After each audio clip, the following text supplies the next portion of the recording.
I cannot tell you how many people in the last 24 hours have asked me, how low are rates going? I want to refi my FHA or VA loan, or rates going down. We got Jeremy Siegel screaming for an emergency 75 basis point cut. Guys, you are not understanding what is going on. Let me be very clear. We do not want a 75 basis point emergency cut. Folks, be careful what you wish for. This is not the time. The market is healing itself. This is what it feels like when a recession starts. It's okay. It's normal. Just stop it already. Crazy. How you doing, Ty? I'm doing good, man. And I gotta say, I see the craziness. I see people celebrating as rates were coming down. And again, I get it. There's probably people, yes, if rates come down, there is some benefit for, a handful of people. I want to go back to something, a theme of what I'm learning from you is that higher for longer, the benefit is the overall recovery and healing of the market. And that the last thing we need is this little like hiccup of rates coming down, interest rates, 30-year mortgage rates coming down. We get a feeding frenzy of buyers and investors and activity, which basically in some ways I feel like maybe creates a little bubble Yeah. in the market potentially, or again, gives everybody this false sense that, the economy is great and real estate is great, where in fact, there's still going to be some pain down the road. So I don't know, those are my 2 cents. What I want at the end of the day is a healthy housing market. And I believe interest rates right in around 6%, six and a half, between 6 and 6.5 gets us there. It takes time, man. The only way you fix this thing is with time. You don't have an emergency 75 basis point cut, another emergency cut next month, like Jeremy Siegel is calling for. Do we get mortgage rates down to 5% this year? That's a problem. That's a problem. I don't want to go back to double digit appreciation. That's just not a good thing. All right. That's craziness. Let's welcome to the team. Carlos, how you doing, buddy? You were next up. I'm doing Nope. fine, guys. Did my morning walk. I took the kid to school for the first day, and I'm here. I'm in the car, and I kind of spaced out this morning. I'm like, oh, it's Monday. I got caught up on watching your video. Yeah, Yeah. and Well, we so, love the fact but that you're here. Yeah. Very yeah. cool. All right. Well, Matthew, how about you, buddy? You and I Thank you. communicated over the weekend. I have now declared a refi boom has started.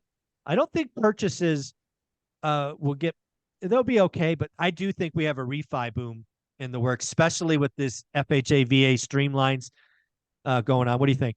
Yeah, I mean, for sure. On the broker side, we've got FHA, VA Streamline like promotion going on where we're already taking 125 basis points off of low rates that have become lower in the market. So a lot of people that bought in the last 12 or 18 months, if they've got an FHA or VA loan, you got to look at a Streamline. Go down a full percent, probably. Yeah. Have it, you literally, like the way those things are structured, you can't add to the principal balance. So you have to have rebate from the rate to offset the cost. So they're, no appraisal, no underwriting of income, just is it lowering the rate by at least a half of a percent?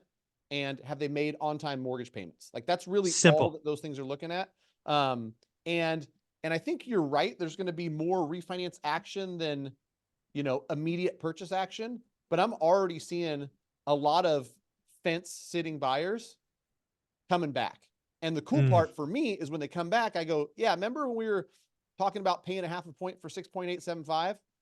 That same half a point's going to get you 6.125 now. And so the clients who are on the edge, I can't find anything in Napa for 800 grand. Beautiful house came up. It's 860. It's game on. That 860 purchase now has a lower payment than it did at 800 because we went 6.875 to 6 1/8. And so that's the good news. The bad news is for anybody who's been around, I know everybody on this call will agree, that demand means increased competition and upward pressure on price. I'm not saying that prices are going to go up, 10% the next 3 months, but you're going to have more competition. You should expect that. The buyers who are running through this open door right now are going to have a good time. And as that door slowly closes, you know, that opportunity where prices are kind of flat and all the demand hasn't kind of got the memo yet, then it's going to be fun. But it's definitely a little bit of, you know, excitement on the mortgage side and real estate side, because this kind of injected some life into Oh yeah. real estate that was like you guys called it, like the low for transactions at, you know, 3.8 annualized. For sure, the trajectory is up now. They're going to start transacting more homes. Yeah. It's going to be again, folks. I think you have a small window. I declared it, I think, a month ago, a buyer's market. Now, of course, it's not all cities and all price points. That's not what I'm saying. What I'm trying to get you to realize is buyers have more power now. If you're doing the work, you have a buy box, you're watching days on market, it's time to get creative. I do think that transactions will be held artificially low because we have an election that is so toxic. We have a lot of pissed off people. I think we're starting a recession. We have negative wealth effect going on. These are all things that make home buyers go away.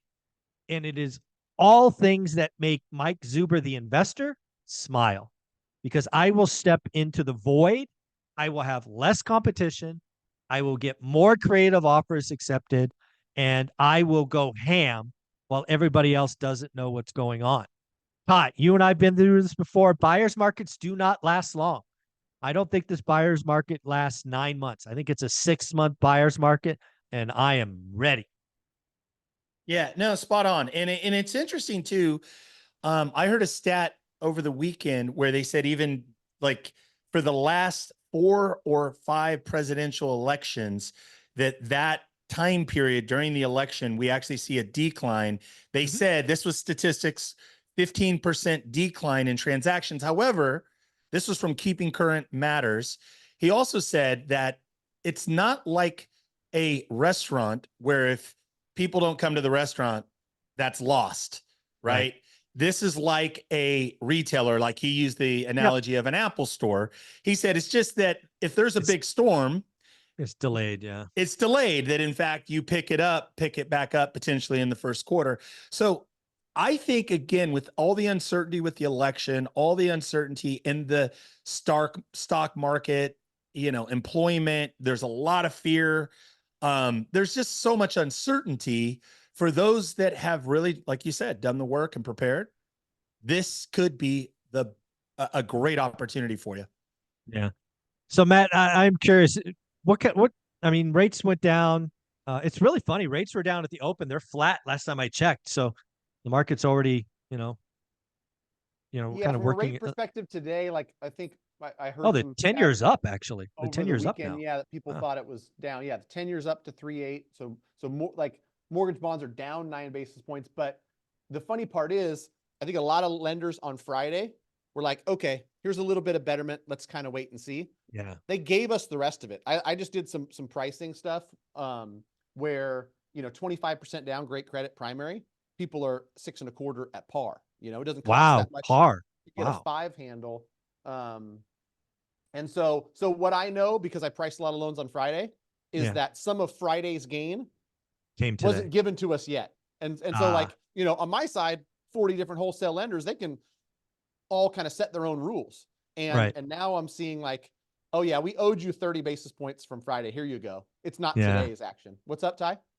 I just, I want to throw in the idea too, though, that something Michael said. We haven't said this in a long time. I've not heard you say this, Michael, in probably several weeks or months, where the margin compression for a lender, now that it feels pretty certain that the Fed is going to cut, we in fact have hit terminal rate, something we haven't talked about in a long time, is potentially this movement in the market, based on the fact that that's, a lot of margin compression. Also, something you said, Matt, which is you've got 40 different competing warehouse lines or wholesale lenders. Are we going to see competitive, the market competition where we see margin compression? Right. And I think too, in a downward trajectory market, a lender can say, you know what, let's price it a little bit better, knowing that like it's going to bring in more business. You might get more than the competition. And by the time this thing gets purchased and sold, rates are closer to that number anyway. It's a lot harder to do that when rates are flat or potentially going up, is, get really thin on margin. And so, yeah, it's always fascinating to me too, because I'm a numbers nerd looking at this. On the wholesale side, it's not always the same lender who's pricing most competitively. And me or you or anybody might not know why, but a lender might, I've got lenders right now, they're like super aggressive. They want all the non-owner OC business. And so if you put 25% down non-owner OC, like I've got that lender pricing sharper there than some of the other lenders are pricing on a primary, same scenario. And so interesting times. Yeah. Question, So I just Matt, got, what non-QM, what is a non-QM product going right now? Non-QM, I just looked at a lot of those. Low sevens, you can buy it down into, mid sixes, high sixes. And so I think where people might be a little bit misguided, because I talked to a couple investors over the weekend. For all intents and purposes, it's pretty close. Conventional, non-owner occupied and DSCR. But me personally, you slap a 3-year prepay on that thing, like that's hurts. a big price to pay. And so that's the major difference is, some of these lenders have like an 1895 fee, or they've got more fees baked in, and that prepayment penalty, if you want out of it, you can, but you're going to pay 3/4 higher in interest rate. And so it's not like, oh, non-QM lenders are priced as good or better than conventional. It's just honestly not the case. Yeah. So I just got this from Lance Lambert. He's my Resi Club guy. Follow him. He's on the show Thursdays. 6.34 is the going 30-year mortgage rate, and the spread margin 255 basis points. For reference, historical average is 180, so we still have, call it 75 basis points of compression ahead at some point.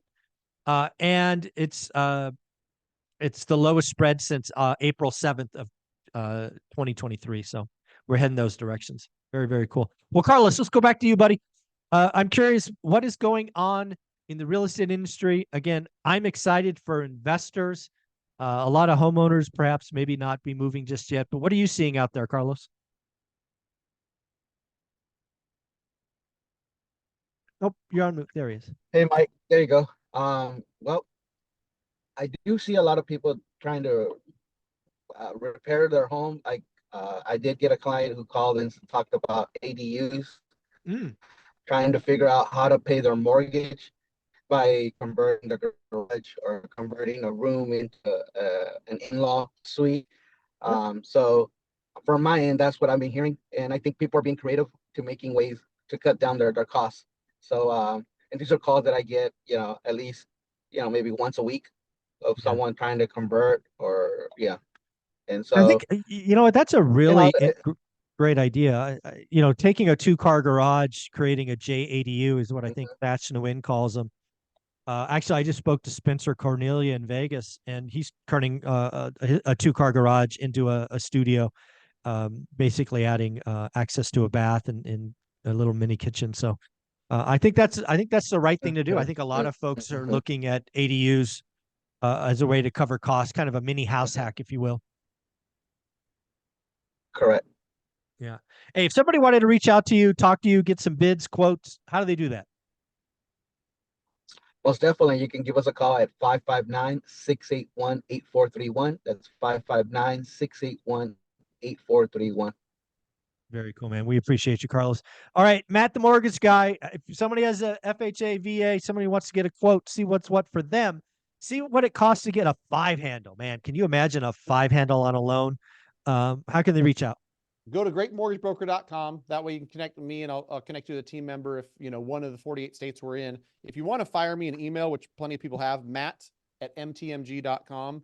Quite honestly, greatmortgagebroker.com's got more people helping, so less likely to get lost. But yeah, now more than ever, you have to listen to good advice, because if somebody's trying to tally another check in a call center for another, locked loan, their advice is just whatever you need to hear to move forward with them. What you need is somebody analyzing the deal. And I heard somebody talk about this recently. I've always done break-even analysis. I hear other loan officers talking about it now. Make the loan officer show you, here's what I'm going to save on a monthly basis because of this refinance. Here's the cost.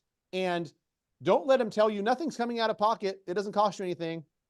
Loan balance goes from 334 to 337. That's a $3,000 cost. Whether you feel it, whether it comes out of your pocket or not, it's a cost. So Yes. save 150 a month, cost you 3,000. That's a 20-month break even. Might not make sense, right? Save 300 a month, cost 2,700, breaks even in 9 months. It's a green light. And like, I must have done 1,000 of these in 20 and 21.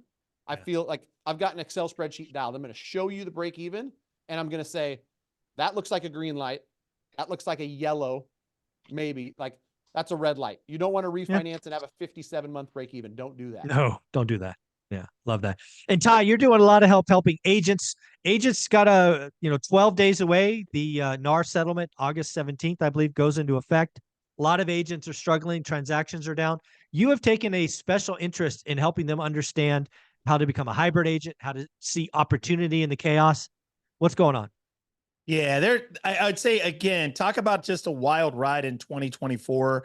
The NAR settlement, you've got, a crash in transaction volume. There's so much going on in election year, interest rates up, down.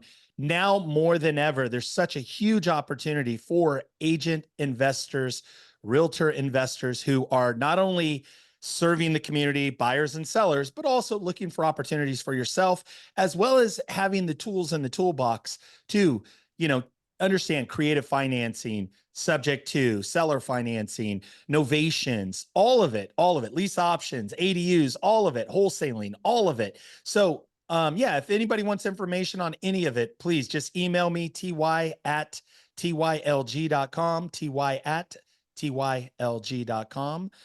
Definitely realtors who want to get more involved in investing. Let's connect. Awesome. You guys are amazing. That is the Hub Call. Folks, take care. Have fun. Have a great day. Later.